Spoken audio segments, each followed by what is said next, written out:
Good day, everyone. Thank you for joining us today in this conference entitled Next Generation Pilots Training and Certification. My name is Wesley Reed. I serve as the Vice President of the Montreal, Ottawa chapter of the Vertical Flight Society. And I also work as the Lead Product Manager with DART Aerospace. I have the pleasure of moderating today's event on behalf of the Montreal, Ottawa chapter. Next slide, please, Chris. As I said, this event was organized by the Montreal, Ottawa chapter of the Vertical Flight Society. As one of the more active chapters in the VFS, we're spurred on by the active involvement of the rotorcraft industry in the region with OEMs like Bell, Pratt & Whitney, CAE, as well as numerous tier one suppliers, and of course, an active and innovative network of startups and early adopters in the novel eVTOL and UAS spaces. We aim to organize these kinds of events to excite this ecosystem and bring industry peers together to talk about the work we do to advance the vertical lift industry. Next slide, please.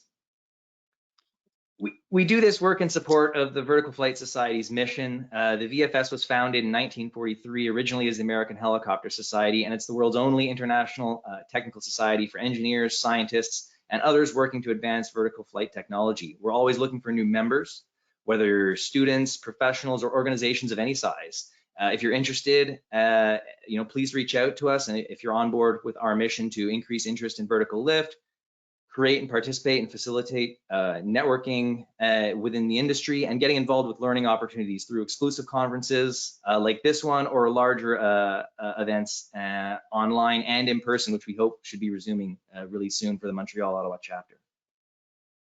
Now, next slide, please. To talk about today's event, we're really proud of the panel of speakers we brought in today to talk about the cornerstone of any aerospace operation, that's the pilots. We have two test pilots, Yann Lavallee from Bell and Mirabel, and Giorgio Commenti from the International Test Pilot School in London, Ontario, to talk about their role in product development and how it's evolving, and also the changes happening today in their profession with the advent of new types of aircraft, whether they're remotely piloted or use new airframe architectures. We also have Stella Hughes from CAE to talk about the work she and her team are doing to train the next generation of pilots and aerospace professionals on these new kinds of aircraft. So thank you all for agreeing to speak today. Our first speaker is going to be Yann Lavallee. He'll be showing us how test pilots ply their trade. Yann's been flying helicopters and airplanes for more than 25 years. He's flown missions in more than 20 countries using multiple helicopter models. And he has been a test pilot with Bell since 2008. His experience working with both helicopter operators and OEMs, Yann provides guidance to engineering development teams for new product concepts in addition to his test pilot duties. He is also active as a Transport Canada certification delegate on multiple certification projects like the Bell 412, 429, 407 GX, XI, and Autopilot, as well as the Bell 505. Apart from the certification of commercial projects, Yann's actively involved in development and testing of innovative technologies such as hybrid electric systems and UAVs. He was the first pilot to fly the electrically distributed anti-torque or EDAT system and was a key part of the development team. I've had the pleasure of personally working with Yann on several occasions, and I can attest to his insight, skill, and professionalism. Yann, over to you. Thank you, Wes. Hello, everybody. Thanks for the introduction. I guess you added a little bit things there. As you disclosed, I've been flying for a bit while, for about 25 years now. Half of that is with Bell as a test pilot. I find myself pretty fortunate to be flying or a test pilot in this time in history where the technology is evolving so quickly and taking us in new directions and new opportunities in aviation. Next slide, Chris. Thanks. When I started flying, starting a turbine engine required all your attention to avoid a hot start and expensive maintenance on the engine. Also, we had to use paper charts and a wet compass for navigation. Today, a simple actuation of a switch will provide you with a well-controlled start, and you can program the avionics and the autopilot to fly you to your destination within a few meters of the intended point of landing. I have asked myself, since the systems are getting so automated and more advanced, will I be able to keep my job as a pilot until I retire? And if I do, as a test pilot, what will be my involvement in the development of the automated aircraft? So what will be my job in the future? Next slide, Chris, please. So I've been asked 1,000 times as a pilot, what do test pilots do? Then I could just list all the clerical stuff that we do and the reports, but essentially by being the only one controlling the aircraft on board, the pilot becomes the 8 senses of the engineering department. The contribution of the pilot is more than just reporting, as I said, but the pilot should participate in all phases of aircraft creation. This is my view of the aircraft creation. It all starts with the idea, the vision, the dream of someone that wants to put an aircraft out there. Then there's a market study where you determine the capabilities of the aircraft and the cost target. During the preliminary design phase, you assess the available technology and the required new technology for your aircraft. Then establishing the certification basis, start with determining, is it going to be a transport category aircraft or is it going to be a normal category? Is the current requirement or rules suitable for what you're going to do, or are you going to work with the FAA, Transport Canada, EASA to create new rules for that new aircraft? Then the fun part for me is the development testing. And that's where you try the aircraft, you improve it, you confirm its performance. Once you're happy, you'll proceed with certification testing and show that it complies to the rules that is for that category. Commercialization is where you initiate production of the aircraft, accelerate production, and deliveries of the aircraft. The pilot's input are also required there in order to maximize or get the development or the production testing more efficiently. Then customer support. Every customer that has an aircraft will find new things to do with it, and they will need new capabilities. So obviously, we will have to work with them to either resolve issues that we haven't seen during flight testing or improve the capabilities and bring new equipment on the aircraft. Next slide, please. So although during most flights, the engineers during flight testing are witnessing via the feed of telemetry, and they're gathering data to be analyzed after the flight, there's a lot of unknowns when you're not on board the aircraft during a flight. So the test pilot must relay accurate information to the designers, the engineers, the marketing department, the mechanics, the customers, and in order to resolve deficiencies and improve the product. So the pilot will use his senses in order to get the appropriate feedback to the engineers. Next slide, please. So let's start, I guess everybody knows the human senses, and let's look at the vision first. Keeping the, or sight is really definitely the primary sense used when flying. Keeping the attitude of the aircraft upright, reading the instruments to maintain the desired flight condition, navigating to your destination is all done by sight. So the pilot will perform an outside and inside field of view assessment. He will evaluate the instrument readability and also in static mode and also in flight, and the effect of vibration on the readability. Any concerns and deficiency must be described early in the process because the cabin is mostly the first thing that you create when you develop the new aircraft. Next slide. The smell. During flight, odors of burning electrical wire or fuel smell can be detected very early by the pilot's nose. This early detection of an incoming failure could save testing assets. But not only during flight testing, because I remember once I was flying as a spray pilot and I suddenly started smelling burning electrical. So I turned everything off, went back to camp before any more serious damage occurs in the cockpit.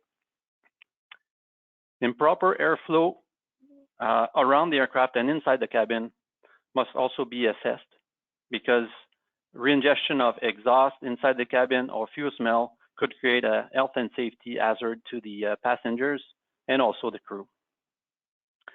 I think personally that the benefits coming from the human sense of smell will be very difficult to emulate in the future unmanned aircraft. Next slide, please. The taste. I hear you. I don't think the taste is a sense that helps much when flying. I do, however, have one example where in a very cold morning in Canada, we're flying and suddenly I started tasting something bitter and bad in my mouth. So we decided to turn back and return to base. And during the turn, as the sun shone into the cockpit, I could locate some fumes coming out of a broken glass of the avionics. So right there, we had an early detection of a failure.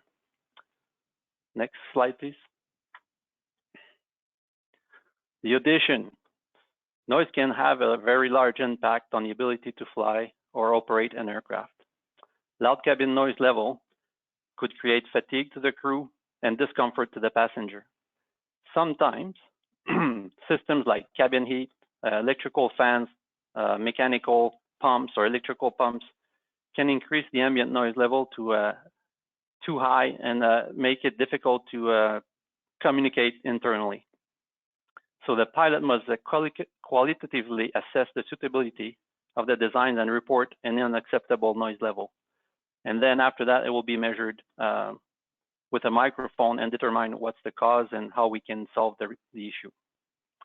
On the mechanical side, safety side actually, unusual noise could reveal a component failure early. Any abnormal noise is also reported and analyzed to identify the defective component. Another important pilot assessment consists of evaluating the audio alerts in the cockpit to make sure they are clearly heard and also easily identified to prevent confusion during normal operation or during an emergency procedure. Next slide. The touch. I have yet to fly, I have not flown any aircraft that's voice commanded. And that's a good thing because with my Canadian or French Canadian accent, I probably would not take off. But the forces to perform the task are a very important aspect of the pilot assessment. You got to consider smaller pilot, taller pilots, stronger pilots. And whenever you are manipulating the primary controls like cyclic, collective, pedals, or even if they have hydraulic assistance or electrical assistance, or if you're simply actuating a switch, every device that you touch in the cockpit or in the aircraft must be evaluated to prevent any inadvertent operation, pilot-induced oscillation, and difficulty in operation. Next slide, please. So the balance. Flying is all about balance, especially in a helicopter. Hovering in forward flight requires the pilot to use his vestibular system to correct aircraft drift. Part of the workload assessment in flight is made by either measuring the precision of the maneuver or the fatigue or pilot fatigue after a set of maneuver. If an aircraft does not provide good cues, the pilot will have to rely on instruments and read the instruments more often, and this increased mental effort will create some fatigue. On the other hand, an aircraft that provides good movement cues will allow the pilot to maintain the flight condition using his vestibular system, and this will free up his mental effort for navigation and flight management. Less mental effort means less fatigue and more time for other tasks in flight. An aircraft that is easy to fly is a safer aircraft, obviously, especially in low visibility and night flight condition with or without NVG. Here on the picture here, it's hard to see, but the helicopter is being flown in the heavy snow for the snow testing. And this is a good example where if the aircraft is easy to fly, it's easier to maintain the hover in low condition, low visibility, whiteout or brownout. Next slide. The muscle memory.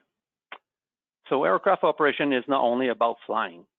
To prepare the aircraft, for example, when climbing up and down to perform a pre-flight inspection, install or remove covers, providing easy to locate steps and grips is paramount to safety. You don't want to fall down the aircraft. And back inside the cockpit, questions like, can you locate and manipulate control without looking at them? Can the passenger find their way to the door and door handle to get out during an emergency in the dark? Next slide, please. And then the eighth sense. As my colleague would say, common sense is not so common. But to be fair, everybody has common sense. But that common sense comes from specific life experience and is different for every individual. For example, if a designer of a manufacturer that wants to optimize steps, once again, as an example, he might not think of the crew wearing -40 degrees winter boots if he or she was not lucky enough to work in those conditions. By the way, in aviation, optimizing means less expensive and lighter. So the wider the aviation experience is, the more common sense is brought to the table while creating an aircraft. It is essential to work as a team as early as possible in the program in order to make good aviation decisions. Next steps. The next slide. So how would the test pilot duties change in the future? The big question. Well, what is the aircraft of the future? What are the needs? What are we dreaming of? Well, let's start with things that have not changed. Again, gravity. Fighting gravity. The best way of fighting gravity right now is to create a differential pressure over an airfoil. And to do that, you need a power source, a motor, and a rotating component, whether it's a fan, a propeller, or a rotor. And these things are systems that have failure modes. Planet Earth is still hard, and it hurts when the aircraft suddenly stops flying. The human, on average now about 200 pounds, with or without baggage, and is prone to make mistakes, whether they are only passengers or they are pilots, and they are fragile. So you need to protect them when they're inside the aircraft. And finally, whether that affects safety in flight. Poor visibility, cloud, rain, icing, accumulation of snow, they will still remain in the future, whether we change the aircraft design or not. So it would be great to transform a 45-minute commute to a 5-minute flight. But what risk level are you willing to accept? In other words, our desire is to design a user-friendly, maybe pilotless flying vehicle, but it has to be at least as safe as a helicopter ride today. Next slide. Thank you. In order to design a safe aircraft, the current logic is very simple to understand. In the event of a system failure, the severity of the consequences of that failure will drive the design reliability of that requirement of that system. In other words, if a system failure could result in a loss of life, it must never happen. And here comes the pilot input. Since the current designs are including the crew, classifications from minor to catastrophic in the table below, right now includes the intervention of the pilot and his opportunity to save the day and prevent death or damage. In the case of an unmanned aircraft, most system failure would end into a catastrophic result and will require either backup or an alternate timely landing. Next slide. Thank you. So the pilot of tomorrow will be providing failure scenarios, consequences, work with the engineers to implement backup systems and adequate emergency procedures. The test pilot of tomorrow will participate in the design of sensors that would replace pilot senses and on-site analysis to detect failures, obstacles, other traffic, weather threats, wind changes, etc. He or she will help define control laws to take into account the data acquired during flight to assure a safe flight profile. And there are a million possibilities. So here's one. For example, landing on a rooftop helipad, which is the dream of everybody now, land downtown on a rooftop. It's not as simple as we think. With the wind that blows in front of the building, it creates an updraft at the forward edge of the pad and a downdraft somewhere in the middle or behind, depending on wind strength and direction. So the landing point will differ depending on the wind. One could argue that adding redundancy on every system and increasing the power to weight ratio would ease the control law process. Of course it would. However, in order to maintain the payload, the range, and the price to a marketable level, flight profile management will be very important. In conclusion, I would say that the major challenge in every aviation project is to keep a reasonable balance between cost, performance, payload, and safety margin. The future unmanned aircraft will not be different, and the engineering test pilot's aviation knowledge will still be an important piece of the puzzle. Thank you.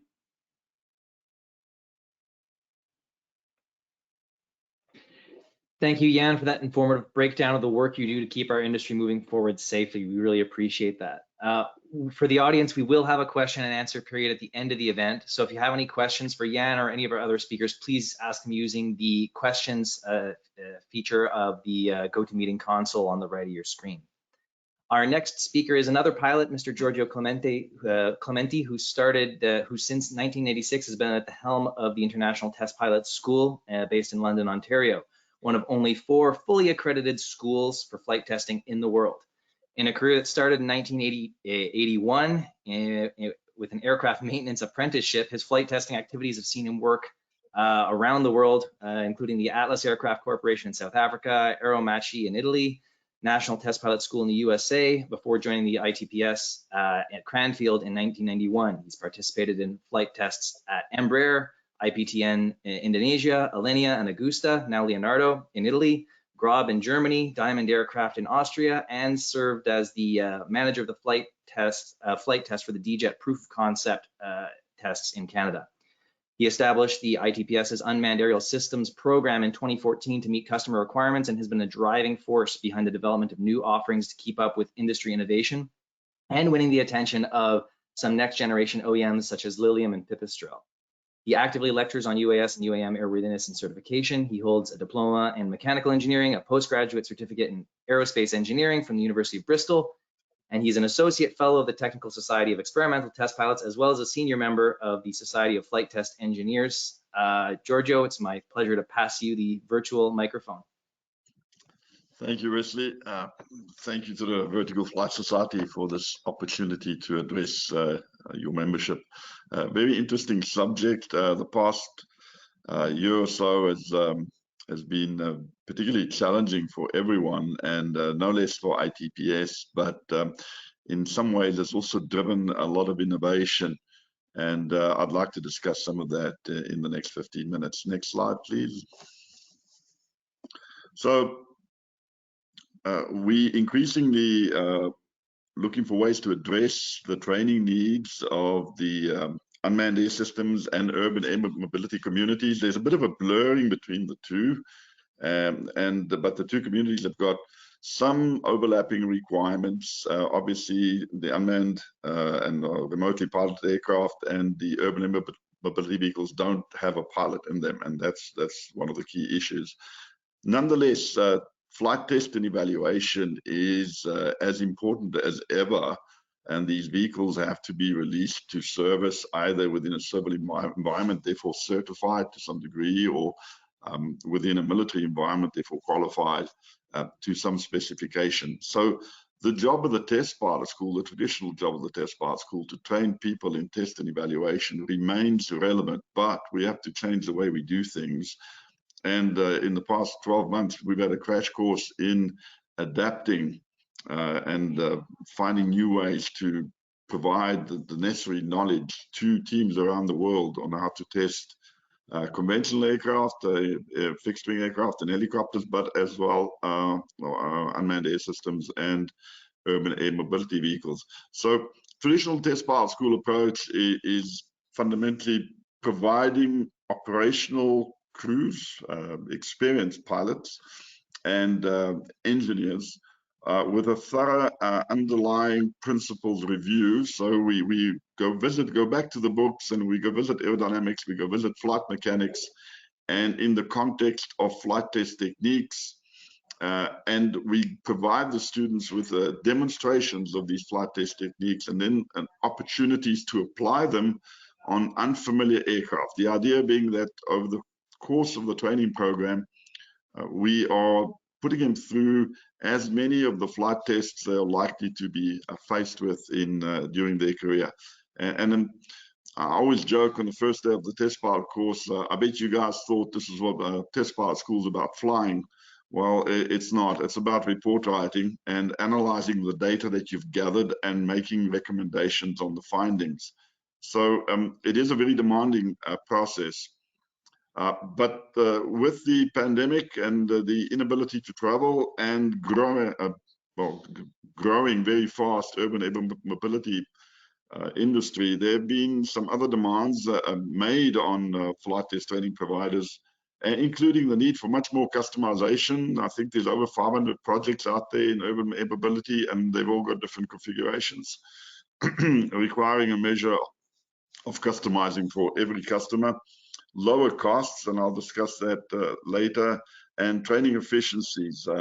The startup companies don't have as much money, and they don't have much time. And nonetheless, the flight tests are no less critical. So we've been progressing initiatives on a wide variety of fronts, and so far we've had excellent results. Next slide, please. So just before we dive into it, who are we? International Test Pilot School. We're the only school of flight testing in Canada. We're one of only 4 fully accredited schools in the world. We, in EASA, approved training organizations, test pilots and engineers that are trained at ITPS can go work in European industry on certification flight test program. Right now, we're at about 95 full-time staff, and we have a fleet of 22 aircraft, including helicopters. Next slide, please. So how do we do it for piloted aircraft? And pretty much what we do is very similar to what is done at other establishments around the world. We speak about the graduate test pilot course, which is a 50 weeks course to qualify an experimental test pilot. It's about 110, but it varies, 110 plus flight hours.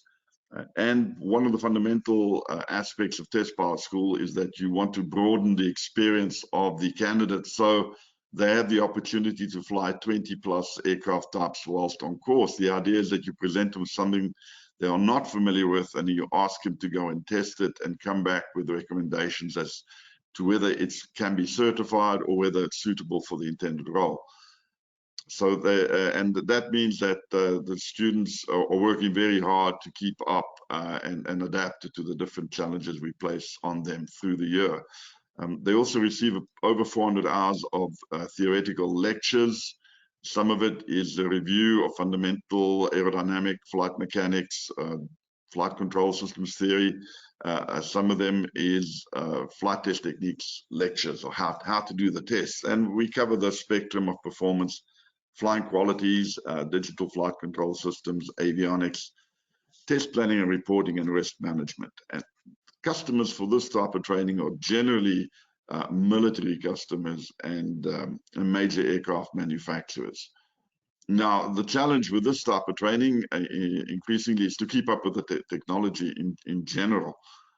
So here we, and this will be a theme throughout my talk, we are leveraging simulation throughout the program. It is the technology has now developed, and it's so accessible that it just makes sense to introduce simulation early on to be able to teach fundamental principles of flight test, particularly of systems flight testing on simulated systems. And you see that the cockpit of our Hawker Hunter, the 5th generation surrogate training aircraft. One of the challenges is, how do we train a test pilot for an F-35 when there is no way any test pilot school will ever put a F-35 on the flight line? And our answer has been to put an F-35 cockpit in something that we can operate. So our Hawker Hunter there on the right-hand side has got a large area display, with embedded tactical simulation. So it reproduces some of the sensors. Of course, a bunch of the stuff is classified. So those things that we can reproduce, so we can give the test pilot trainee flight testing opportunities of sensors and systems, avionics, that are representative of what they're going to encounter. And we have students right now here for the Future Combat Aircraft, the European Future Combat Aircraft Systems, and for the KF-21 in Korea. We're training them right now. So this is a very real challenge for us now. And this is one of the solutions we've adopted. Next slide. Of course, just to make you happy, and there's a picture of a helicopter. But we use exactly the same approach as do all the other test pilot schools for rotary wing, and it is also a one-year course, and same fundamental concepts. It's just very much more complicated machines, a lot of stuff going around and making a noise, but we love them just the same. But exactly the same approach and the same challenges, sophistication of avionics and systems on helicopters. And we have to address how to equip test pilots and engineers to test those systems. Next slide.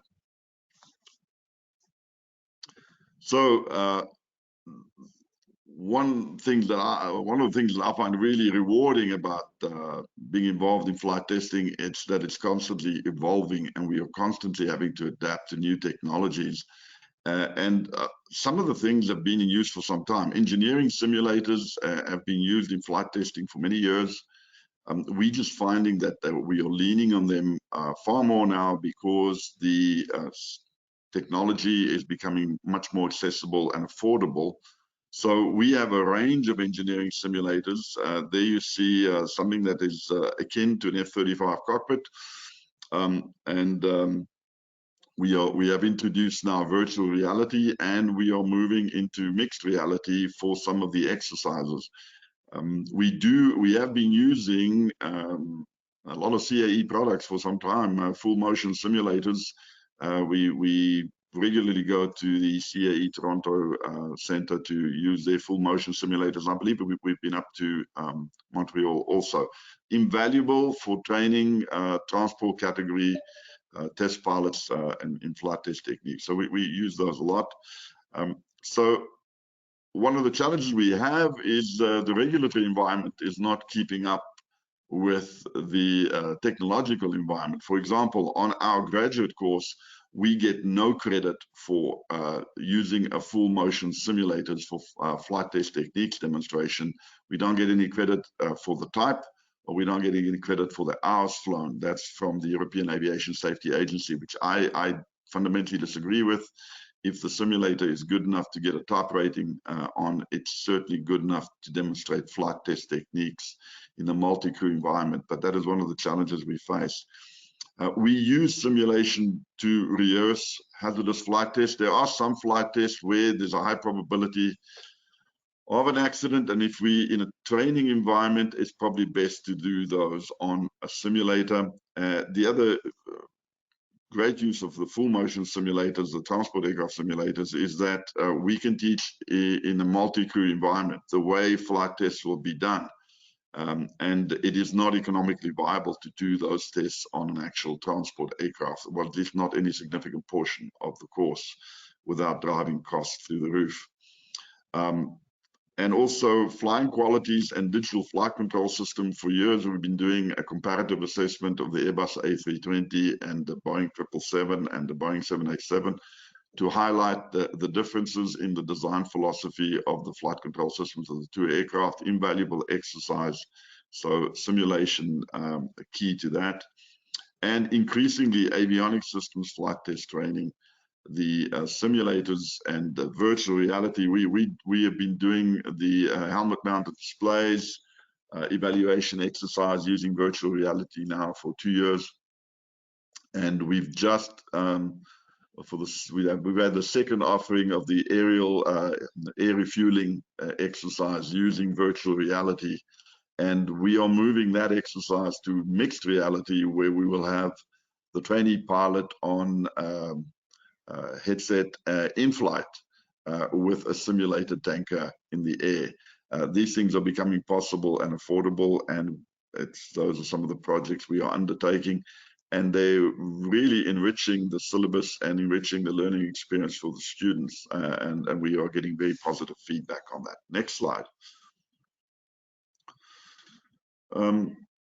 Last year, we were suddenly faced with a situation where we had to shut down the school and find ways to continue without having students being able to come to Canada. So the distance learning aspect was really loomed large very quickly.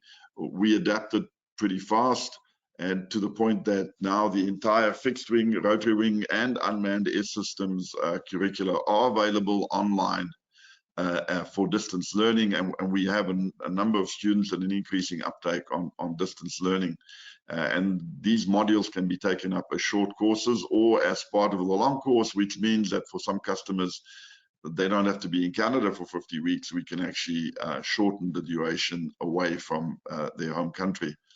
We did in 2020 deliver for the first time ever, deliver the entire fixed wing ground school by distance learning to the students before they arrived.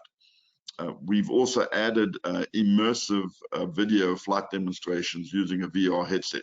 So students on distance learning students can now get the lecture on flight test techniques, but they can also virtually sit in a helicopter with our instructor, and the instructor can take them through a demonstration of the flight test in a 3D immersive video. We are, of course, also a degree granting institution as for a master's degree in flight test engineering, and the online element can be used as credits towards the Master of Science program. Next slide. So how do we do it for a remotely piloted aircraft? And this has been a considerable challenge, because for the graduate course, we are dealing with customers we understand well, military, air forces, armies, navies, and major aircraft manufacturers. In the urban air mobility space, there are a lot of startup manufacturers. There are some major manufacturers, and unmanned air systems military. Very different in terms of the candidates that we get for their programs. Pretty much for a graduate course, we know we're going to get a sort of mid-career, high-time, captain to major, 1,500 hours plus pilot. That is not the case for the candidates that get sent to us from the flight test departments of some of the startups. Different academic qualifications, different background in terms of flying, in many cases no flying experience whatsoever, purely engineers, and of course the other aspect is very different training budgets. Startup manufacturers don't want to spend any money on training. Many major manufacturers are better, and it helps that the local military authorities are increasingly demanding and ours are standard level of training, category 1, category 2, test pilot, flight test engineer. So the military is somewhat better, but the perception is still that if it's an unmanned air system, there isn't a pilot in it, it shouldn't cost so much. So, you know, pretty much no Buck Rogers, no bang. And so we are having to provide training within a much more limited general budget. I feel strongly that the manned aircraft community, we have a vast resource for industry in terms of our experience of manned aircraft, and a lot of it is incredibly useful to the unmanned air systems and urban air mobility industries, and we should be generous with that knowledge and help these parts of the industry not to reinvent the wheel when it comes to flight testing. So next slide. So the perception, and you know, it's across the board, and I deal with it all the time. Basically, there's no pilot on board. They're kind of small. We're talking about unmanned air systems. They look like radio controlled airplanes. You get the whole spectrum of sizes, and therefore the expectation that the training must be cheap and short, and actually very cheap and very short. The reality is that, without exception, we are dealing with very sophisticated technologies, with a novel and varied lift and propulsion strategy, electrical propulsion, vectored thrust, ducted fan, tilt rotor, you name it, it comes our way, and they're all fly-by-wire with different modes of control, with high level of stabilization and automation. So these are not Part 23 light aircraft with reversible controls, and most of them, in performing their function, carry complex and sensitive sensor packages. And they've got data links, they've got remote control, they have to be tracked, and there are the aspects, the avionics aspects and ergonomic aspects of a ground control station to be considered, and the specifications that go along with what is acceptable for that human-machine interface. So it would not be difficult to justify a one-year unmanned air systems flight test program. It could be easily filled that way, but the customer wants a one-week program, certainly in the case of the startups. And what can you give them in 1 week? So the message there is basically they're not radio control airplanes. They are very sophisticated, and they require sophisticated training programs. Next. So we started out early days with a bang, actually. The Koreans came to us, the Republic of Korea Air Force, said, we're buying Global Hawk. We want to train some test pilots for that. Can you please put something together for us? Which we did. What made it easy was that the Republic of Korea Air Force sent us qualified test pilots and flight test engineers. So they knew about flight testing. They'd been through a one-year course. They wanted to know about unmanned air systems flight testing.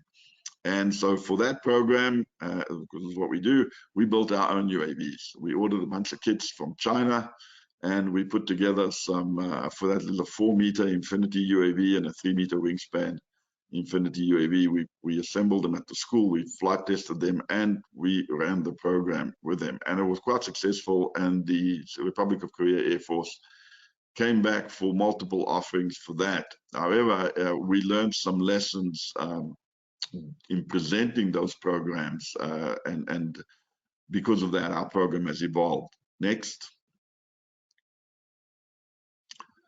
What became obvious was that teaching flight test techniques while maintaining the vehicle within visual line of sight was next to impossible.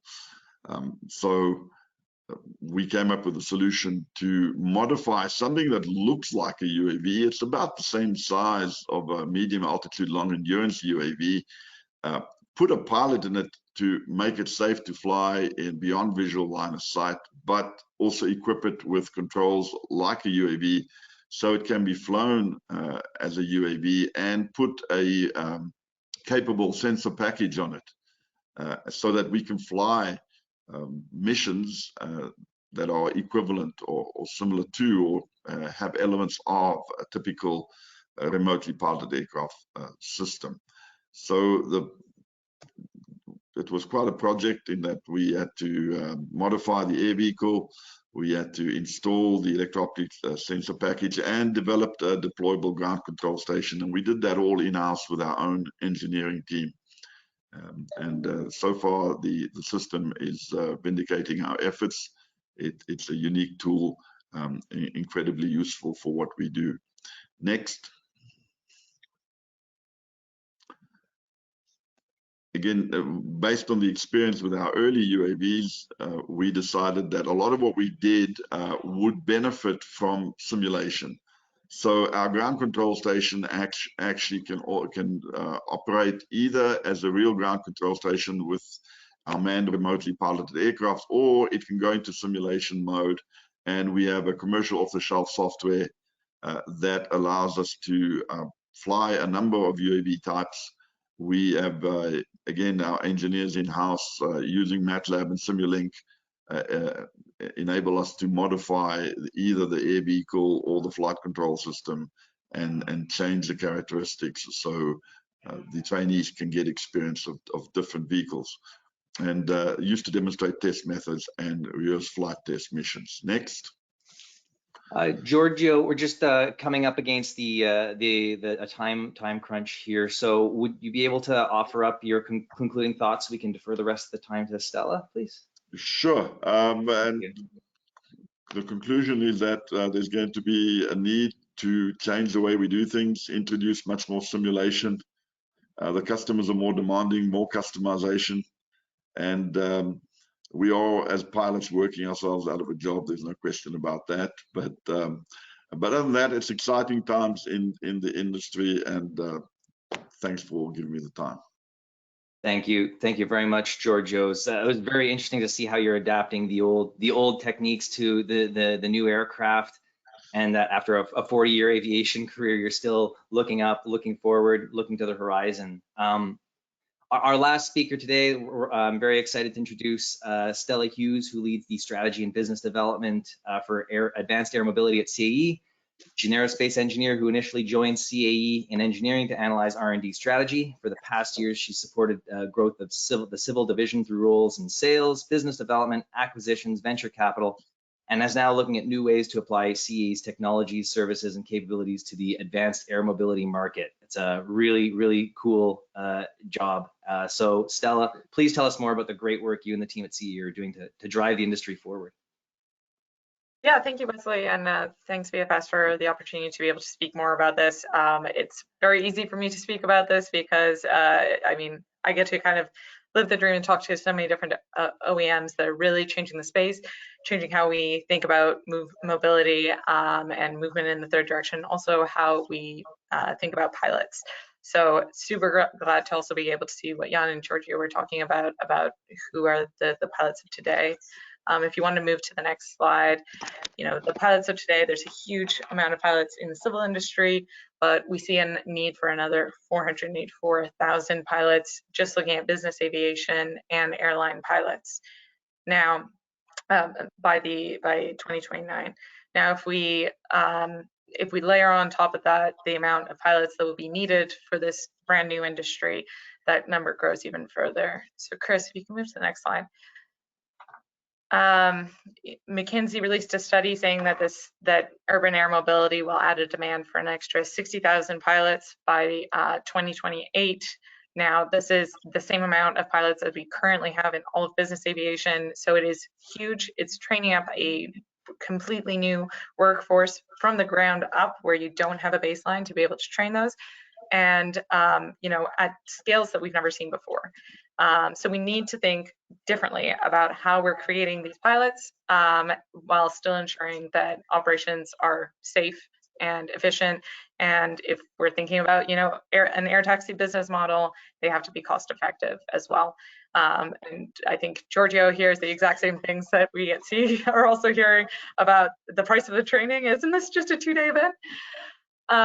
So yeah, so you know, this is pretty much what my group has been thinking about.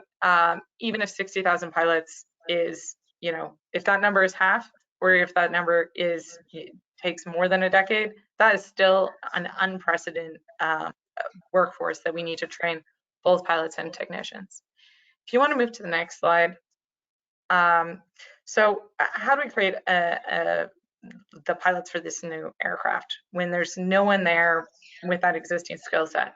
Well, it starts with the OEM. And if you want to click to the next one. So these are your flight test pilots, the Yanns of this world that know so much about the aircraft, train the other flight test pilots up. And moving to the next slide, they're also training up the training providers, pilots as well. So there's going to be an initial cadre of these pilots, instructor pilots that are really working closely hand in hand with the OEM to get all their knowledge as the program develops. And those are the ones that are going to be supporting what's known as the operational evaluation. So they will be practicing 4 months in advance to be able to deliver the training program and really to show that the operational side of the aircraft is ready. So once type certification hits, if you go to the next slide, then there's the launch of the operational evaluation or OSD process, and clicking to the next one, this is when the training provider delivers the training program to the authorities. Now, you'll probably have if you're having two authorities oversee the type certification and the operational evaluation, you might have two flight instructors and like one ground school instructor. So you're really talking about a small cadre of instructors that are involved in this process. Moving to the next slide, after the training is delivered, you know, in a period of time that takes kind of twice as much as normal training, the regulators will write up what this training, write up records on this. There'll be an evolution to the program to make sure that it meets the safety requirements, and then the training program will be approved. And moving to the next slide, that's when you get this special cadre of instructors who have been through this process get the very first type rating for an aircraft. And before this, no one can, you know, is actually rated and qualified to fly the aircraft. And it's only after that period that we're able to start delivering training. So if you move to the next slide, it's these instructors that would train up your initial real pilots that are going to be flying the aircraft. You don't want to be taking the few type rated people that you have offline and flying when you really need to be growing a workforce at scale. And with most of these eVTOL aircraft being single piloted, you're not able to get the same volume throughput. You're limited and essentially by the training aircraft or by the number of simulators that you have, because there's only so many light hours in the day, so many slots on a sim, and that's really what's going to be able to drive ramping up this workforce at scale. Moving to the next slide. I guess the key takeaway here is that pilot creation is something that we need to think early about. You know, we talk about it if you haven't started thinking about what you're going to do for pilot training 36 months before you want to have your first day of commercial operations, you're late to the game and you're probably not going to make it there. It's really, you know, these are regulatory driven timelines, and making simulators, making training programs takes time, and it really requires close collaboration between an OEM, the civil aviation authorities, the ATO, and eventually the operator in order to get through these stages. If you move to the next slide, I guess maybe key takeaway here, I know that we're up on time, is that we need to think about this a little bit differently. We need to look at how we can make training more affordable and scalable in ways that we can ramp up globally distributed training centers worldwide in order to meet the unique like eVTOL markets footprint. And moving to the next slide.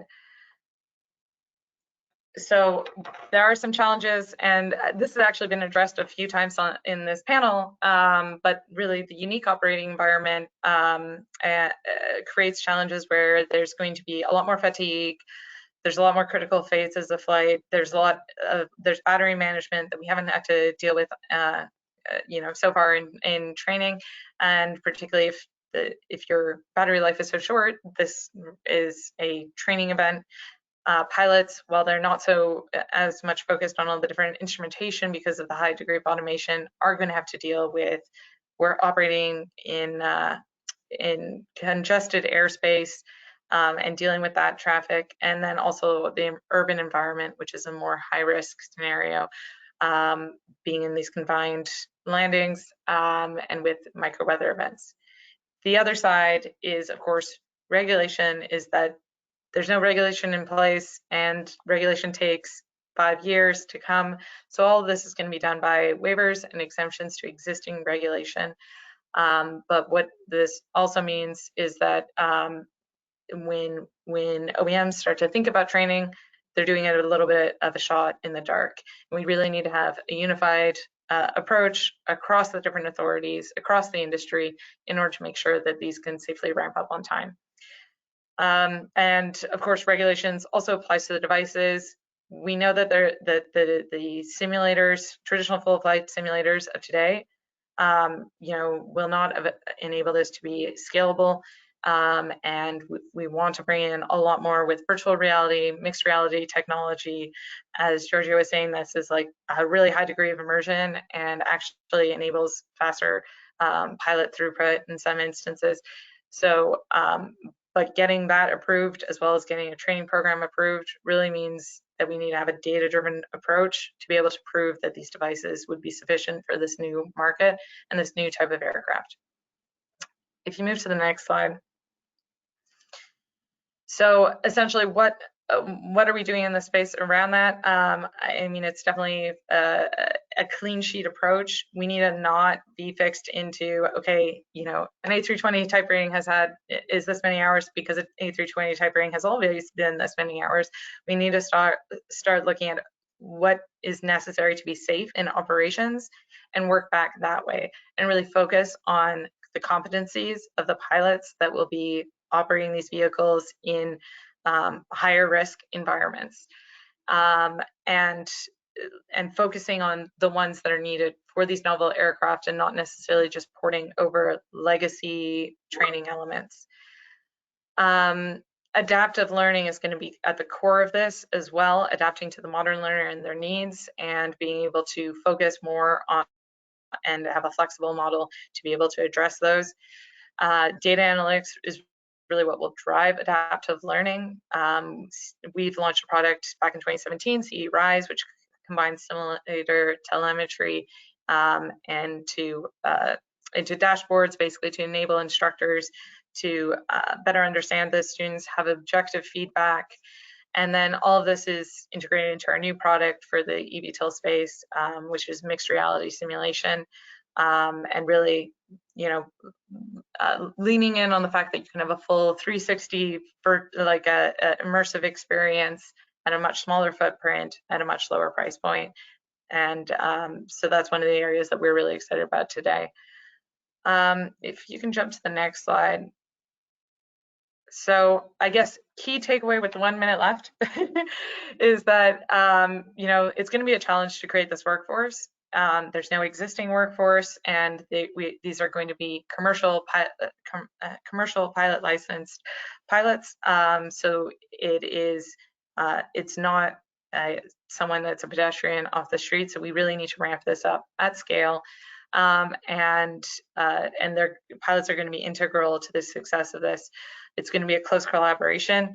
And one of the key things to start thinking about is not just how do we create the pilots, how do we maintain the pilots afterwards. There's a few jokes here about like essentially getting rid of the pilot job through automation. That is a concern that people have. So how do we make sure that these 60,000 pilots want to enter the eVTOL workforce? So already making sure that they have an engaging career path, you know, line of sight to a career in like an airline or in business aviation, and we see that already funneling in through all the Uniteds and Virgin Atlantics of this world that are buying these aircraft up.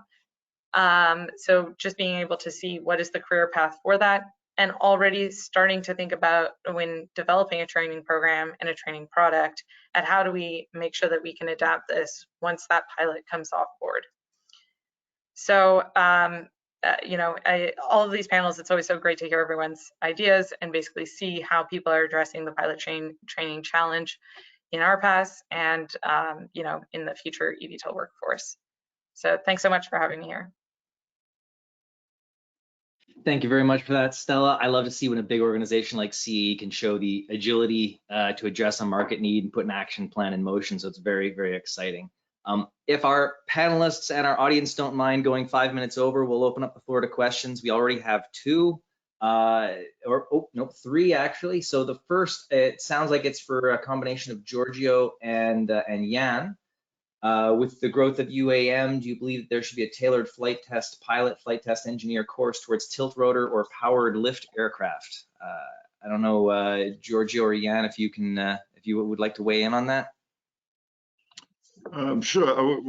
We are in January starting a course for 2 UAV manufacturers, which is modeled on the European Aviation Safety Agency Category 2 flight test course, which is a 24-week program.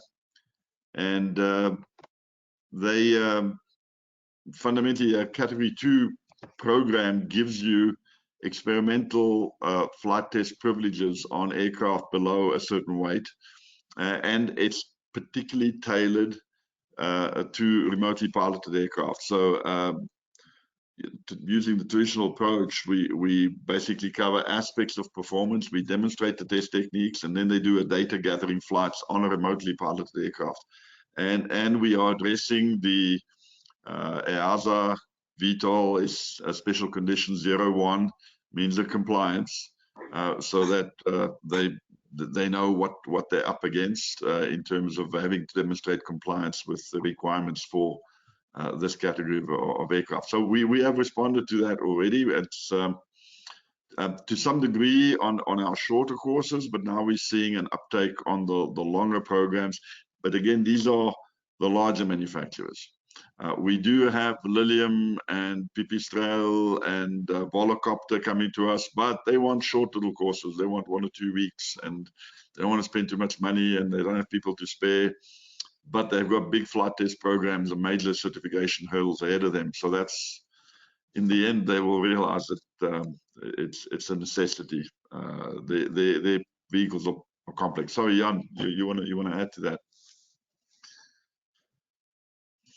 Yeah, it's pretty complete. I can add a little bit. Just like every new designs, as the world fleet of those new aircraft grow, then there will be a need for pilots for this and test pilots. So starting with OEM, just like Stella said, and then growing up in the private industry. So I think that's going to be initially not a big market, but it's going to end up there eventually. Yeah. All right, thank you. The next question is for Stella. With the growth of UAM, do you believe there should be a tailor? Oh, sorry, no, wait. I enjoyed reading CAE's report on training pilots for AAM. You mentioned using performance-based standards for airman certification. Have you had any traction with the regulators on this initiative? Yeah, so I mean, there's 2 aspects of this. So regulators and getting it approved, and also just traction in the industry and wide. I mean, it is something that we're pushing on, and actually our regulatory affairs specialist for advanced air mobility, Marilyn Pearson, is chairing a committee at SE International on the pilot licensing, simulators, and simulators for engineering, for advanced air mobility, and really looking at these challenges, and that's one of the areas of focus as well. The next question is, do you really think PIC hours count towards AMEL ATP requirements? I guess that's probably for Giorgio. No? Yeah, that's up to the regulator. And one comment I wanted to make is that we have a clear idea of what a helicopter pilot does. We have a clear idea of what an airline transport pilot does. We do not have a clear idea of what an urban air mobility pilot does and where they sit and what they operate, if anything. And so in the regulatory or the operational regulatory requirements for this, and I wanted to ask, I wonder if CAE is speaking to any of the Brazilian helicopter pilot organization, because to my knowledge, the only place that's used VTOL aircraft in a way that these VTOL aircraft are envisaged to be used are the Brazilians out of Sao Paulo.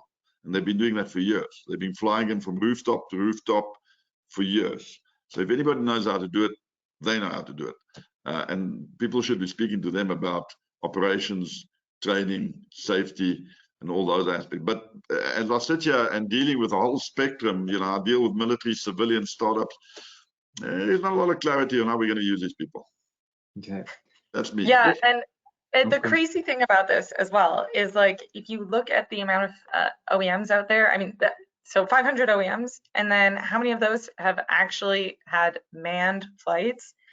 Like, that allows you to start thinking about, like, the number of actual individual pilots that have ever flown an eVTOL and who could tell you what it sounds like from the inside, right? Like, just little things. So how do we even train when, like, you're talking about like a dozen people, right? On the side about rotorcraft, yeah, we have several people from the rotorcraft pilots on our team. As much as there's a movement in the industry to be in the airplane because that's an easier way to certify. It's definitely, from a pilot perspective, going to be close to a skill set that is rotorcraft, just from the maneuvers that you'll be doing, or at least the critical maneuvers that you'll be doing. But then, you know, that what I didn't have on my charts was the pool of existing rotorcraft pilots, and there are not that many. So that becomes a workforce problem and you know, a bottleneck to your pipeline or so, right? So, yeah. If I can add a little bit there, Wes. Go ahead, yeah. I just think that in those new aircraft, the pilot will be more a system manager than actually a hands-on pilot. So flying hours probably won't be as important as, you know, knowledge of the system. So will be more like a procedure training on the computer is more important. Yeah. So I want to draw a hard limit at 10 minutes late, so 2 minutes from now, but I'd like to get through at least one or two of the questions remaining. Maybe I don't fully understand this one, but a GCS pilot, a GCS bring pilot to navigator and payload expert. How do you perform this transition? Maybe there's some buzzwords in there. I don't fully understand that. If Giorgio or Yann. Talking about a ground control station, someone that's at the ground control station, the GCS, right? Typically in the military UAVs, you will have, like on a Reaper or something, you'll have the pilot on the one side and you'll have the systems operator, the weapon guy who manages the sensors and the weapons on the other side, right?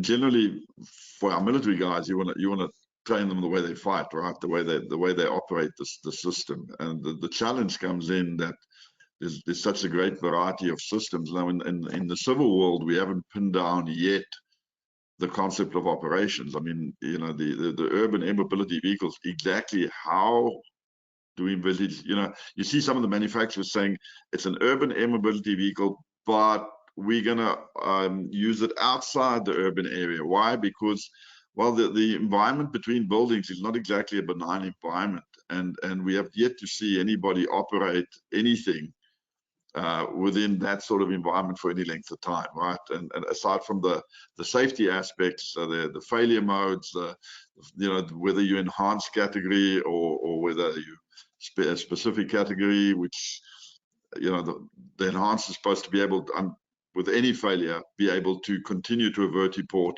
There's no option of auto-rotating to the ground on that one, right? And no one's demonstrated that yet. So it's all up in the air. So I love optimistic projections. But it remains to be seen of those 500 OEMs, how many actually deliver a certified product that can actually complete a mission. Remember, I lived through the VLJ revolution. Hey, that wasn't so long ago. Everybody was going to fly around in a very light jet. A slight note of skepticism. Well, you know, it's an evolving industry, and we'll see. Like you said, we'll see which ones make it to the finish line. But I think, you know, it's a foregone conclusion that this will be changing aerospace, you know, in the coming years. And I'm really excited to see the developments that the market makes, and how, you know, you three panelists, as well as those in our audience, can really impact it. So with that, we'll thank you all very much for your attention today. Thank you again to the panelists for supporting this event. And for those of you, if you're interested in getting involved in the VFS, please reach out to us. We try to put on events like this every month during the regular kind of like school seasons. So thanks again for your time, and take care.